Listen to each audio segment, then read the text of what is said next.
We thought, given that we've got a bit more time today than we normally do, that we just do a quick walk around the camper. So it's just a little pop top. We've just got these 6 little latches, just undo those and give them. Just got the obviously 2 latches. Let's open the door. Step around all the crap. Got the fridge in that one.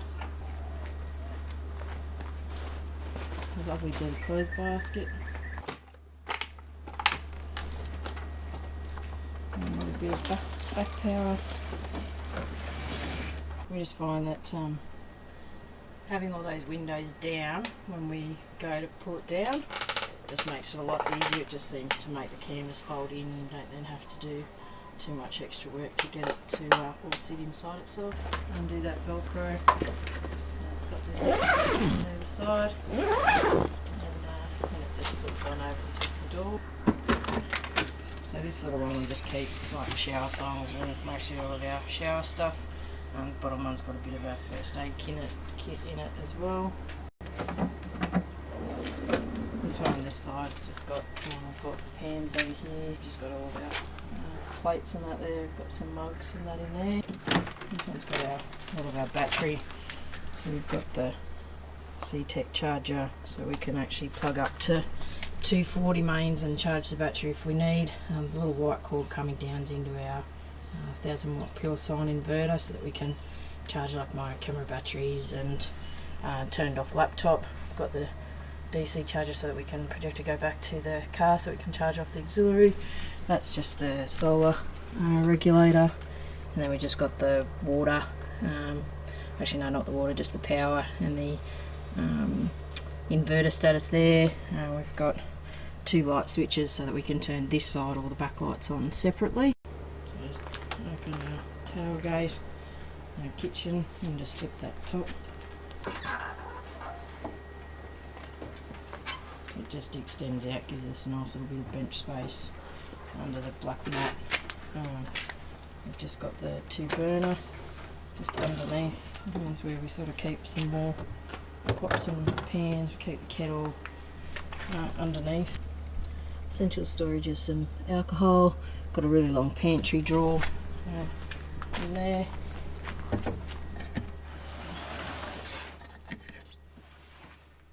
It's a little bit hard to see, but you can sort of see there's a mat on the ground. We just put that there to protect the bottom and anything that we put in. We've got a little table, and then you can sort of see there's like a shelf, so that we can pull the table and everything out without having to pull everything else that's sitting on top of it. And then that other little shelf where you can see the eggs, there's no eggs in there actually, then we can actually reach that from inside the bed, so I'll show you that as well. We've also got this, which is a great little thing, keeps all of our cutlery, all cling wrap, foil, all that kind of stuff, so it's all nice and easy, but out of the way. And again, you don't have to pull everything else out just to get to that stuff. So you can see that's the tap, which obviously flicks up and over into the sink. Flip the little hose down, and that's where the sink drains from. And then we've got our little torpidgy water measurer, so that tells us how much we've got left out of the 2 taps. You can see on the back we've got a 12 volt sig point there, and we've also got another 12 volt sig point there.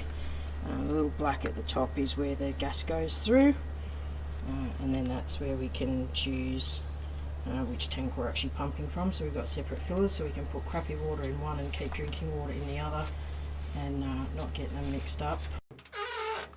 So this is obviously our 2 gas bottles. Got the bayonet there, which is the cord that comes through from the kitchen through the little hole here and just straight into there, and that's how the gas stove works. Got a little hand water pump there.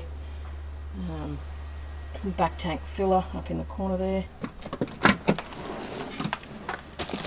This one we sort of use as a bit of a toolbox crap drawer. There's all sorts of straps and tapes and cords, batteries, screws, ropes, strainers, zip locks. So again, it's all pretty easy to get to if we need to. So this one's got the second water filler in the back there. It's also got our filter hose, and then we've just got 3 buckets. So this is the pretty important one. We've got obviously the portaloo, which does mean that we can actually go off-grid and away for a lot longer. Wood that just sort of goes under the legs when we drop them down. Front bag's got pegs and ropes. We've got some chocks in there, torch. That's got our 15 amp power lead if we're at power. We've got some of the toilet chemicals in the back there, some paper towel to help try and clean up. We've got another little red toolbox you can maybe just see there that's got some more odds and ends of tools. So this one, the white bit that you see here is actually the sort of back of the seat inside. So we had another shelf installed here as well, so that again we've got our snow peak fire pit there, so we can pull it out without having to sort of pull everything else, or if we want stuff underneath. Normally we keep our camp oven and coals and things like that in there, but we knew this trip that we weren't actually using it. You can see we've got a little bit of marine carpet, just helps to reduce the sort of speed and velocity of any of the rocks so that they bounce down and hopefully not up onto the back windscreen. Big double wheel jockey, brake. We've obviously got the Anderson and the electric brake and lights coming through. The Anderson plug just means that we can charge the batteries as we're driving. We've got space for 3 jerrys. So the hatch here, again, this is where we keep all the canvas and tarps and the extra awning, quick awning that we've got. We've got the little levelers that we can drive up onto if the site's a bit uneven. You can actually see here, that's the poles, so the sort of divider sits on top of that. So again, the poles are there separate. We can take them out, or we can take the stuff out on top, and it's not all falling on top of one another. So that little door is where the portaloo just pulls through to. So we've got a single seat here and sort of a 2-3 seat longer bench there. And you can see this little table, little trifold, so it just pulls out and becomes a much longer table. Just got a little latch on the side there that keeps it in, and we've got 2 drawers down there where we can keep all of our clothes. A little handle so you can actually lift the bed up. You can see on either side of the bed there's sort of 3 little hatches that we keep just different odds and ends in. We've also got little wind out windows. That's what the little blue dodgy curtains are. We haven't really got around to putting proper ones, and that one kind of works for us, lets a bit of light in but sort of gives us a bit of privacy. Yeah, if we lift the bed, so you can see underneath that we've got a bit of storage, got some more wood. We've got a little pop-up shower, little airing rack. So where the chips and the wood are, that's sitting on top of that other little shelf that I was talking about before. We've obviously covered the pantry over so that you can pack on top of it as well. And then we've boxed in around these drawers so that we've got towels and whatever in this corner. And then we've got another little shelf that we can put some more of these packing cubes. We've got 3 lights in here, so there's plenty of light. We've got a little makeshift sort of clothesline that we can peg a few little things off if they're wet. We've got one of the Sirocco fans, some little pegs on the side here that we put keys on. That little light there is for the light on the other side of the door. This one is the light for inside, and then that's the little lock that goes to the door, so that over night time you lock it from inside obviously rather than outside. We've got the 12 volt which we run around to the fridge. This one is a hard seat.